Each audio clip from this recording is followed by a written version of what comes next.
Abram suas Bíblias no capítulo 12 de Romanos. Vamos começar aí. Eu vou falar sobre um assunto do qual eu falo vez após vez. E às vezes me pergunto se talvez eu falo sobre essas coisas por minha causa e acontece de você estar aqui. Acho que pode ser o caso. Mas vou falar novamente sobre a mente renovada. Espero de um ângulo um pouco diferente. A mente é um campo de batalha, sabemos disso. Aqui está parte do nosso desafio. Sabemos que nada podemos fazer sem Ele.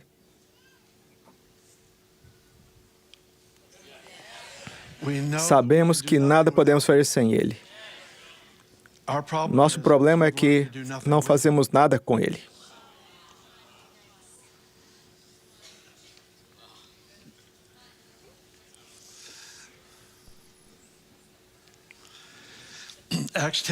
Atos 10:38 diz: Jesus andou por toda parte, fazendo bem e curando a todos os oprimidos do diabo, porque Deus era com ele.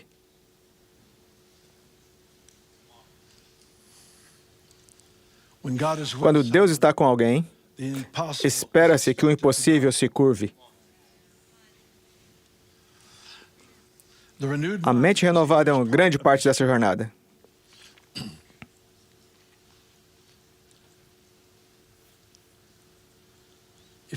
O capítulo 6 de Efésios nos dá uma imagem, uma metáfora de uma armadura e como ela protege a vida de um crente.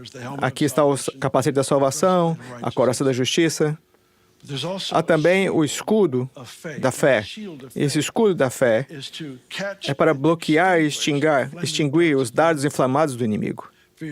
Se puder imaginar isso, um soldado segurando um escudo que deve parar o dardo inflamado, a flecha do inimigo de vir e penetrar.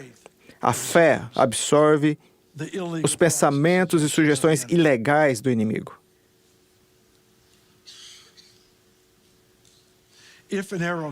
Se uma flecha passa pelo escudo, passa pela nossa fé e nos fere, existe uma segunda ferramenta que Deus nos deu. A espada do Espírito, na verdade, não é uma longa espada, como nos Três Mosqueteiros ou algo assim. Não é esse tipo de espada. Na língua original, é como uma faca de 30 centímetros. Talvez fosse usada para combate a corpo, mas com certeza, se uma flecha passa pelo escudo da fé, é aquela espada, aquela palavra que arranca a mentira.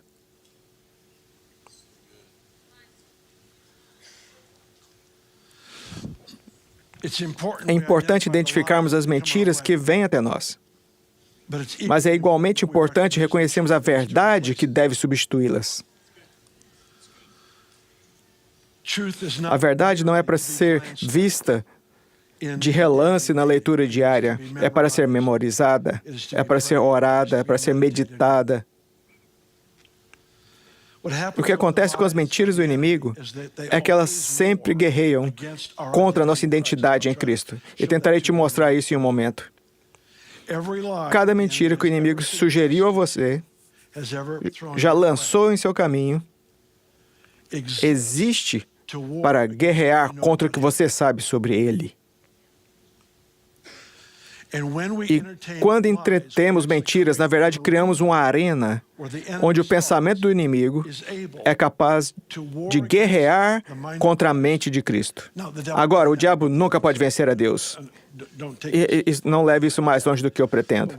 Mas criamos uma arena onde, quando entretemos os pensamentos do inimigo, naquele momento, esses pensamentos guerreiam contra o que sabemos contra Deus e podem enfraquecê-lo. Não estou dizendo que o inimigo jamais tenha poder sobre o Senhor, nunca. Mas o que estou dizendo é que há uma época em que o que pensamos e o que determinamos afeta o resultado que Deus deseja.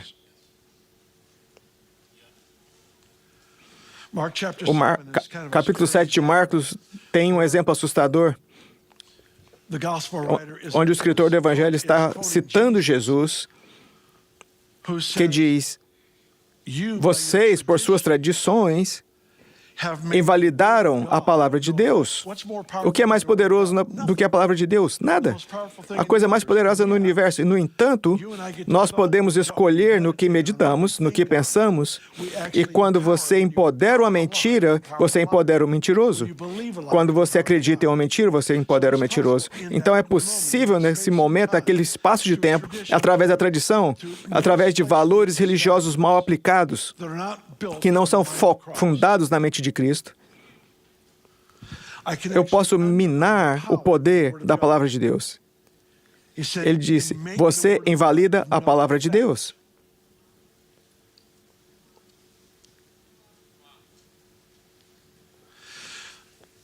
A verdade tem todo o céu como suporte. Uma mentira não tem nada que a suporta, exceto poderes demoníacos inferiores. Mas no momento em que a mentira é mencionada a mim, por causa da autoridade que eu tenho em Cristo, eu posso fortalecer a mentira e minar a palavra do Senhor sobre a minha vida.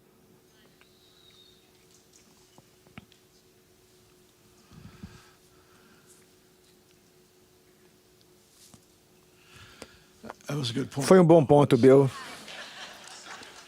Continue tentando, não desista, não desista.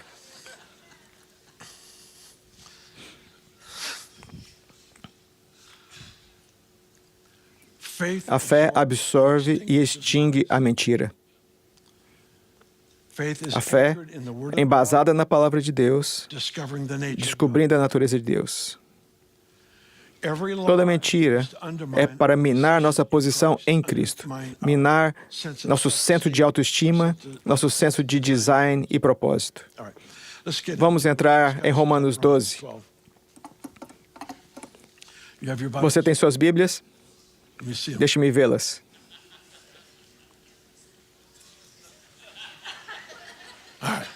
Tudo bem, tudo bem. Romanos 12, versículo 1. Rogo-os, pois, irmãos, pelas misericórdias de Deus, que apresentei os vossos corpos como sacrifício vivo, santo e agradável a Deus, que é o vosso culto racional. E não vos conformeis com este século, mas transformai-vos pela renovação da vossa mente, para que experimenteis qual seja a boa, agradável e perfeita vontade de Deus. Porque pela graça que me foi dada, digo a cada um dentre vós que não pense de si mesmo além do que convém. Antes pense com moderação, segundo a medida da fé que Deus repartiu a cada um. Esse terceiro versículo me fascina. Vamos ler novamente. Porque, pela graça que me foi dada, digo a cada um dentre vós que não pense de si mesmo além do que convém. Antes, pense com moderação, segundo a medida da fé que Deus repartiu a cada um. Gostaria de sugerir a você que seus pensamentos, embasados na fé, são maiores do que você pode imaginar. Seus pensamentos, que são expressões de fé autêntica, são maiores do que você pode imaginar. Há uma diferença de pensamentos que estão embasados na fé ou embasados na realidade. O que é da sua imaginação tem que ser reforçado para se manter. Conheço pessoas que vivem para proteger sua autoestima. Eles não podem receber correção, porque qualquer correção é uma ameaça à sua autoestima. Você vê isso com Saul e Davi. Quando as mulheres começaram a cantar, Saul matou seus milhares, Davi matou seus 10 milhares. Qualquer bom líder que esteja seguro de sua própria identidade é encorajado pelos sucessos daquele abaixo dele.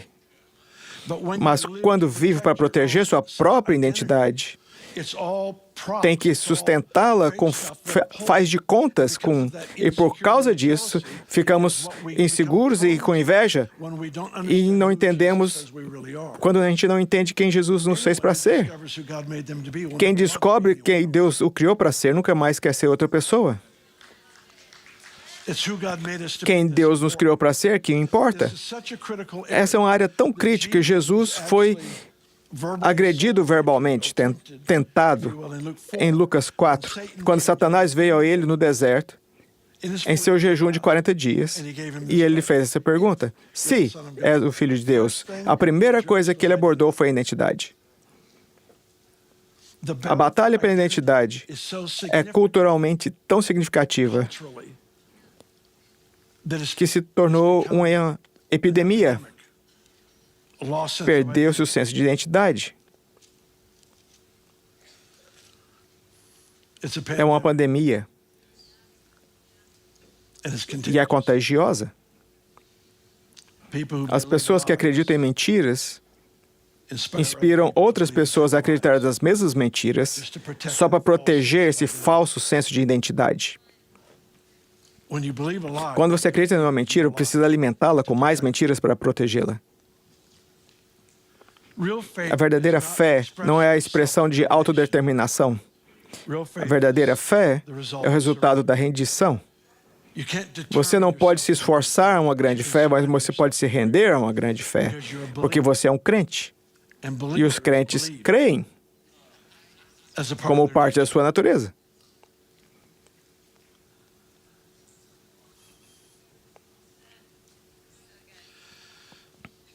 Romanos 12, versículo 2 diz: não vos conformeis com este século, mas transformai-vos pela renovação da vossa mente,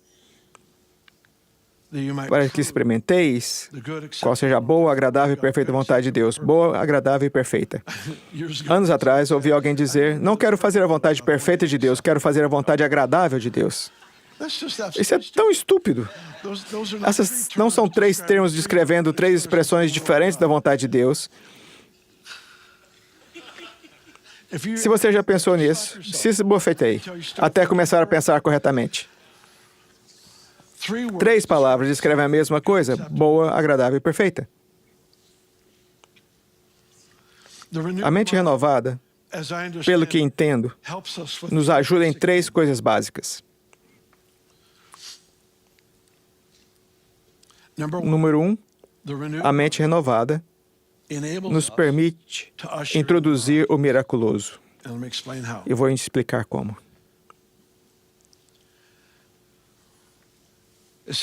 Diz que através da transformação da nossa mente, provamos qual é a vontade de Deus.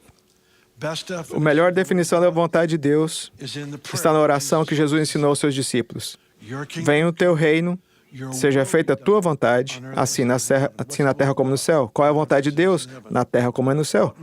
O que se torna isso possível? A mente renovada. A fé não vem da mente, nós sabemos disso. A fé vem do coração. Mas a mente renovada é como as margens de um rio, cria o contexto para a fé fluir. A mente renovada sempre trabalhará em cooperação com a fé. A fé vê.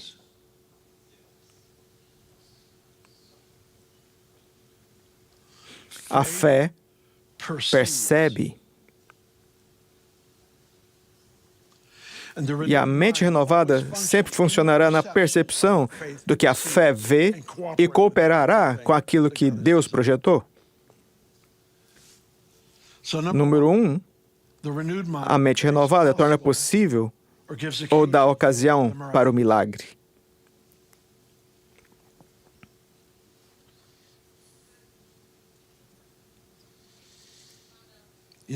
Você sabe que sua mente é renovada quando o impossível parece lógico.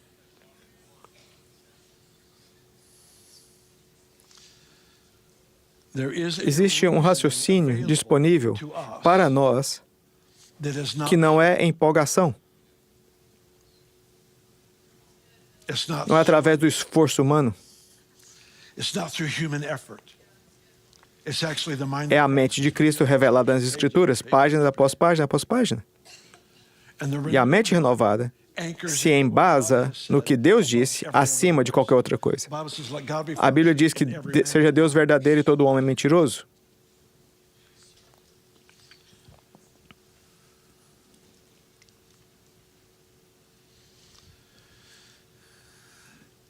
Se passo mais tempo recebendo informações da mídia comum do que da palavra de Deus, então minha depressão é autoimposta.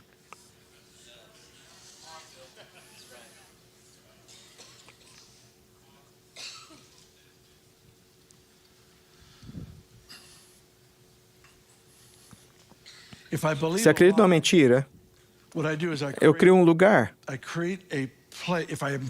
Se eu recebo uma mentira, eu crio um lugar para aquela semente germinar. Ao gastar tempo pensando e falando, rego essa semente até que ela crie raízes em minha personalidade e afete a maneira como eu afeto as pessoas.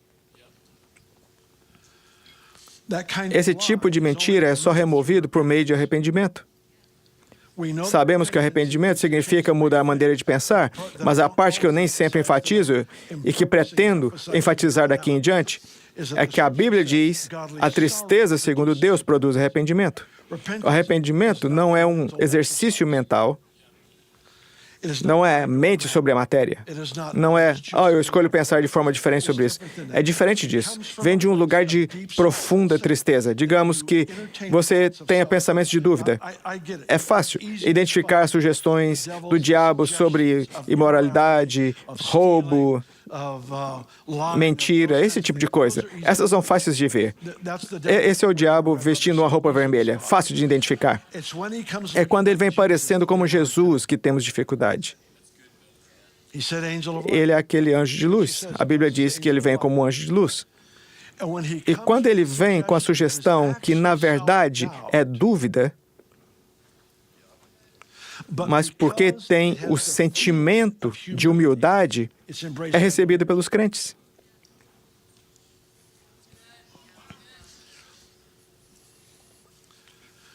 O foco em si mesmo, em nome da humildade, é um orgulho silencioso.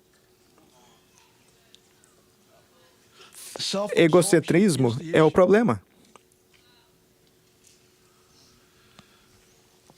Se acolher essa mentira, digamos de dúvida, onde Deus disse para fazer algo e para obedecer ao Senhor eu preciso ir nessa direção, mas estou cheio de dúvidas, eu não acho que posso fazer isso, eu não sou esse tipo de pessoa, não tenho essa personalidade, não tenho esse dom, não fui treinado, seja o que for. Esse tipo de dúvida está alimentando uma mentira porque é contrário ao que Deus disse. E porque eu não tenho confiança em mim mesmo, caio na mentira de que isso é humildade. E isso não é humildade de jeito nenhum, porque é arrogância e orgulho, porque guerreia contra o que Deus disse.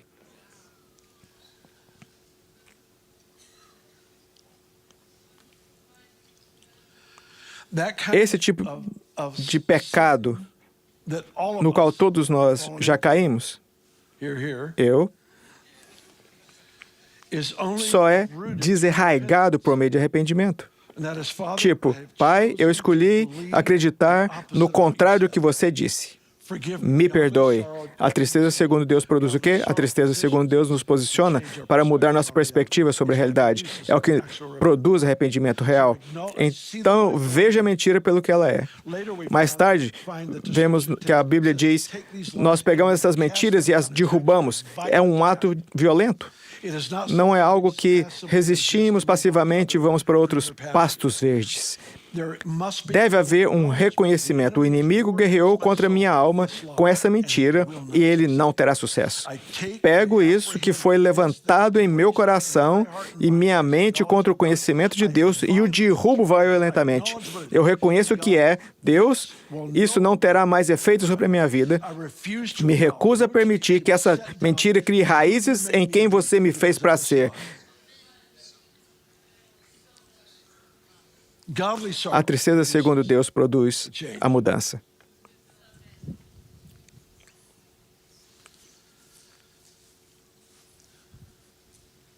A primeira coisa que a mente renovada faz para nós é nos posicionar como parceiros de Deus para ver as impossibilidades da vida se curvarem ao nome de Jesus. A mente renovada, a atmosfera de milagres. A segunda coisa que ela faz é nos conectar, o que eu acabei de falar, nos conecta com a verdadeira autoestima, o que é essencial. Autoestima que é fruto de nossa própria disciplina, sabe? Não me importo. Gostaria que mais pessoas fizessem isso. Finja se for preciso. O mundo seria um lugar melhor se você mentisse para mim. Não me importa. Risca essa última parte, isso foi um parênteses desnecessário. Mas a autoestima bíblica é ver o que ele vê, é dizer o que ele diz, é acreditar em sua palavra acima de tudo em nossa vida.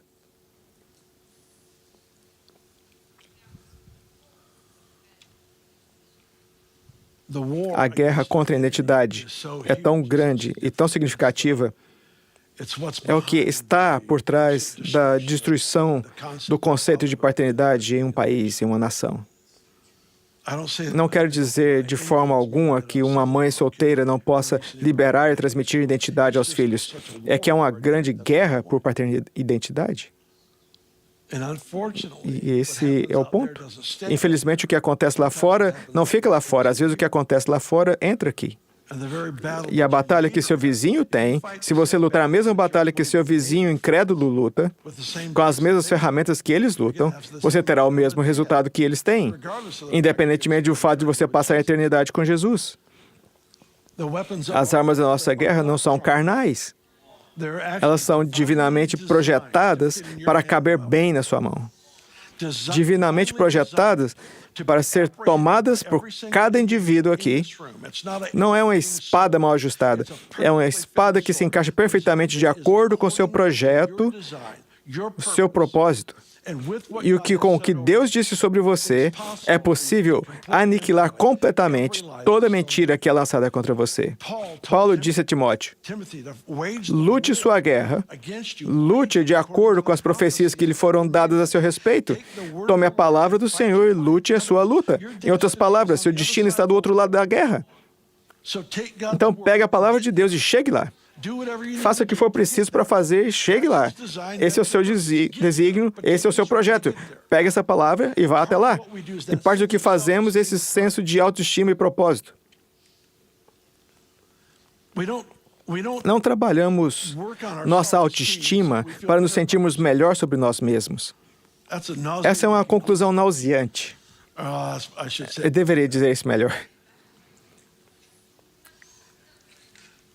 É uma conclusão que poderia ser melhor. Como foi, Dan? Tudo bem? Foi bom? Foi uma maneira gentil de dizer, não faça isso, é estúpido. Qual é o propósito da sua autoestima? Sua autoestima está embasada na natureza de Deus. Você não descobre quem você é até descobrir quem Ele é. A autoestima é a nossa confiança no design, o que significa que somos automaticamente conectados ao designer.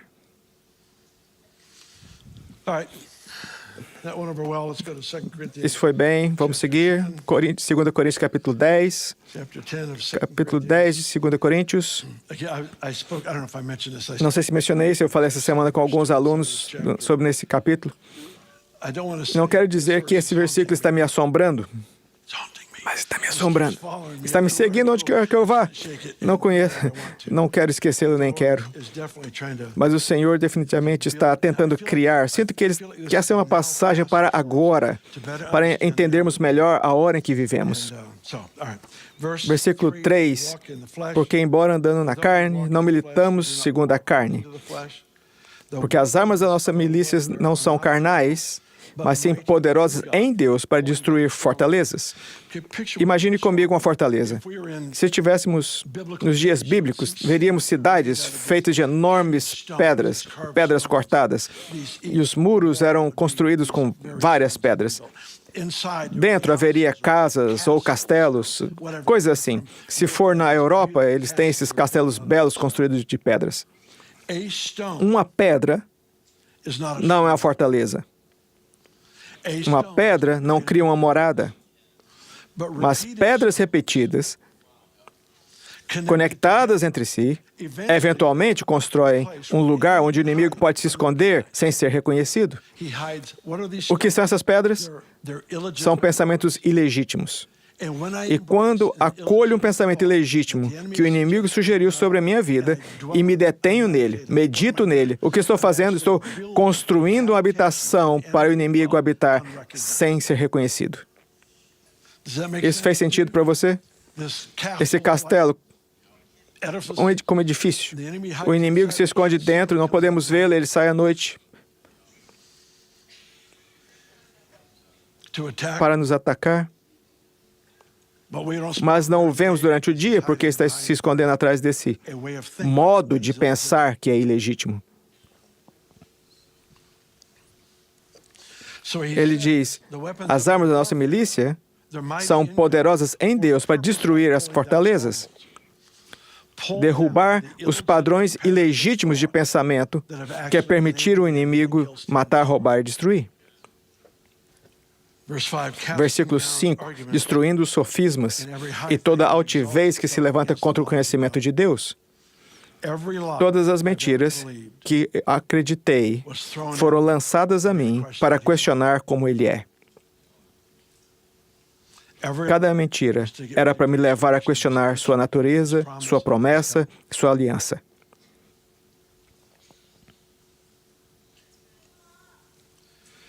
Destruindo o sofisma e toda altivez que se levante contra o conhecimento de Deus, levando cativo todo pensamento à obediência de Cristo.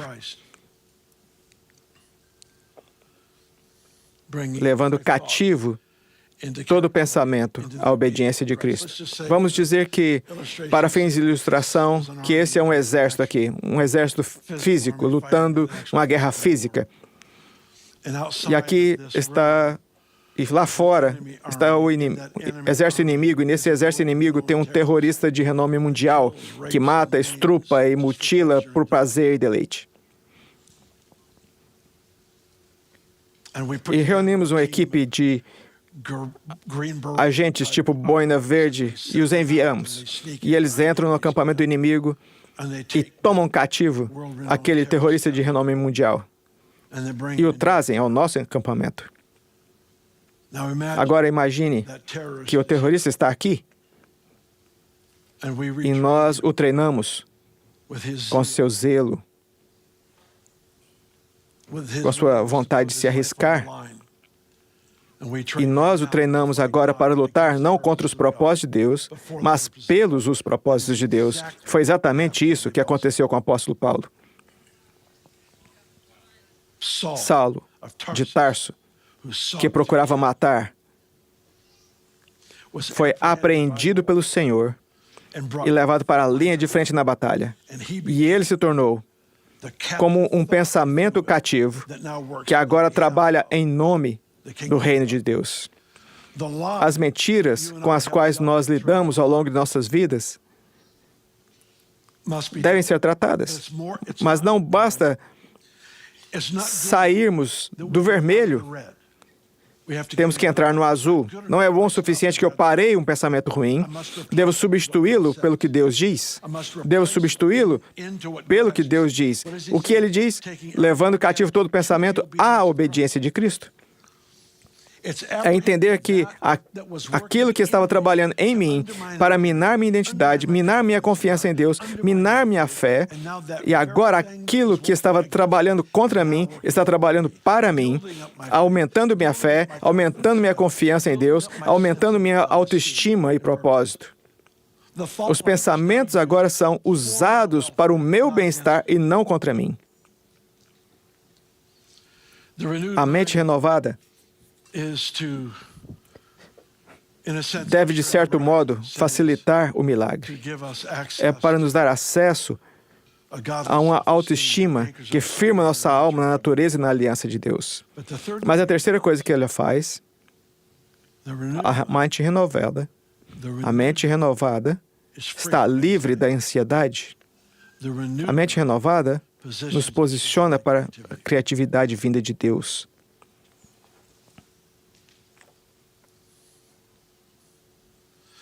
Pare de tentar ser diferente.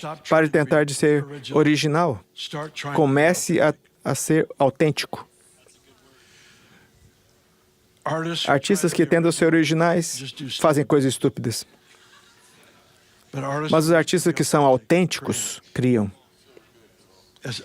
Estou lhe dizendo a verdade. Você pode criar a partir da dor, mas nunca é tão maravilhoso quanto aqueles que criam a partir do transbordar da vida em Cristo. Toda criança de 5 anos é um artista. E de alguma forma entramos em um sistema educacional onde somos ensinados, este é um artista, esse não.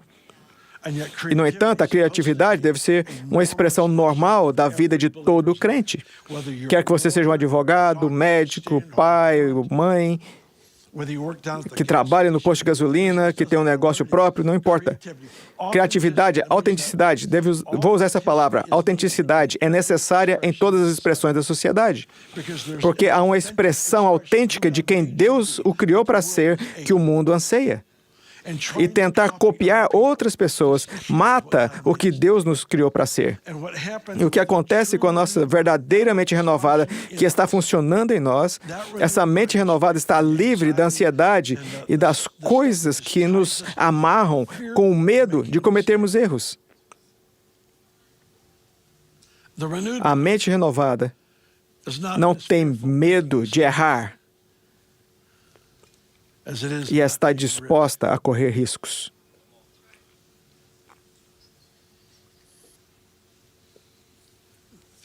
Pense comigo por um minuto.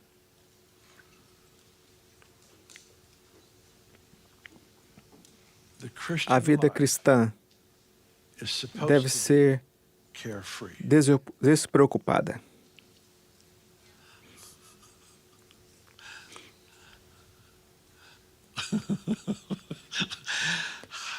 Como isso é possível? O médico me disse, você não pode ter estresse em sua vida.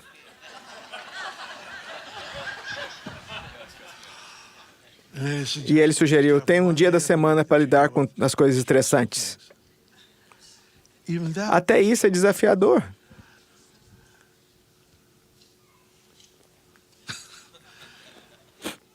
Então, hoje. E depois amanhã? Depois terça? Por quê? Deixe-me levar a uma história estranha. Não vamos ler, mas você pode ler por conta própria, se quiser. O capítulo 1 de Zacarias fala sobre 4 chifres. Chifres nas Escrituras são autoridades ou poderes. 4 chifres soltos na terra. 4 é o número da terra, o mundo. Norte, sul, leste, oeste. Representa o planeta. O inimigo pegou 4 realidades demoníacas, poderes, e os liberou na terra para desencorajar o povo de Deus e minar a obra do Evangelho. E a resposta de Deus para esses 4 chifres foi liberar 4 artesãos. É uma das coisas mais estranhas. É como quando Deus enviou um coral à frente da batalha. A resposta do Senhor para esses 4 reinos de autoridade e poder que cobririam a terra com a mentalidade opressiva, a resposta foram 4 artesãos. Em outras palavras, um movimento mundial de criatividade, um movimento mundial de expressões autênticas restauradas por um relacionamento com Deus. Isso aterrorizaria o inimigo. Isso reverteria o efeito desses 4 chifres. Quão importante é a mente de Cristo? É importante provavelmente por 1000 razões, mas uma delas é que é a única maneira pela qual o autêntico você será conhecido. É a única maneira pela qual o autêntico você será conhecido por você e pelas pessoas ao seu redor. A mente de Cristo não é algo colocado sobre você, a mente de Cristo é algo para o qual você foi projetado. A mente de Cristo é a luva que se encaixa perfeitamente.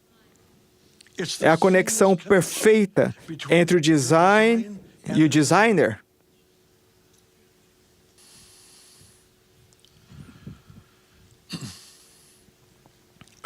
Um versículo que mencionei aqui algumas semanas atrás, vou mencionar de novo.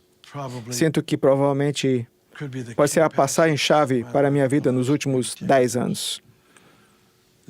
É João 15:7, onde ele diz, se permanecerdes em mim e as minhas palavras permanecerem em vós, pedireis o que quiserdes e vos será feito. Quero encerrar hoje com esse versículo. Deixe-me falar por um minuto. Você permanece em mim.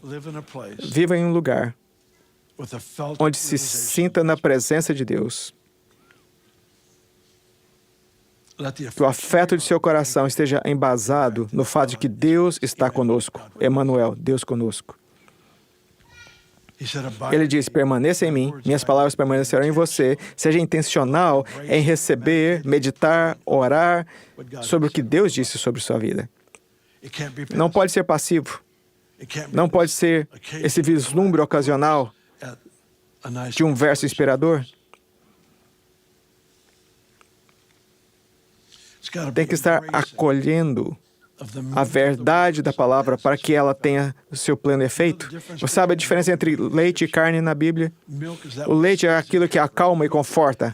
A carne é o que traz mudança. A carne é chamada de a palavra da justiça em Hebreus 5. A palavra da justiça, aquela que provoca mudança em mim.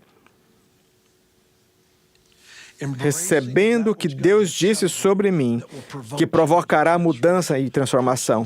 Transformação pessoal consiste com o que Deus disse.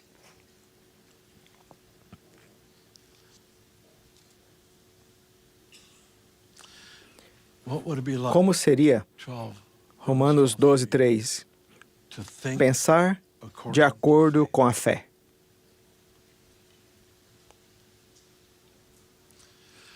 Permaneça em mim, deixe que minhas palavras permaneçam em você. Então você se posicionará para colaborar com Deus, para ver sua vontade e seus propósitos realizados em e através de você na Terra. É o versículo que descreve nosso design, nosso propósito, nosso papel de colaboração para ver a transformação acontecer ao nosso redor. É a mente transformada que transforma uma pessoa. É uma pessoa transformada que transforma uma cidade. Há uma conexão. E nós fomos convidados para esse papel de parceria com o Senhor. Não só viver com a consciência de que não posso fazer nada sem Ele. Eu quero parar de não fazer nada com Ele. Eu quero que João 15:7 seja cada vez mais o meu pão de cada dia, onde uma vida intencional e a presença manifesta de Deus, acolhendo o que Ele declarou sobre a minha vida, rejeitando acreditar em uma mentira sobre isso, para ver a sua vontade ser feita na terra como no céu.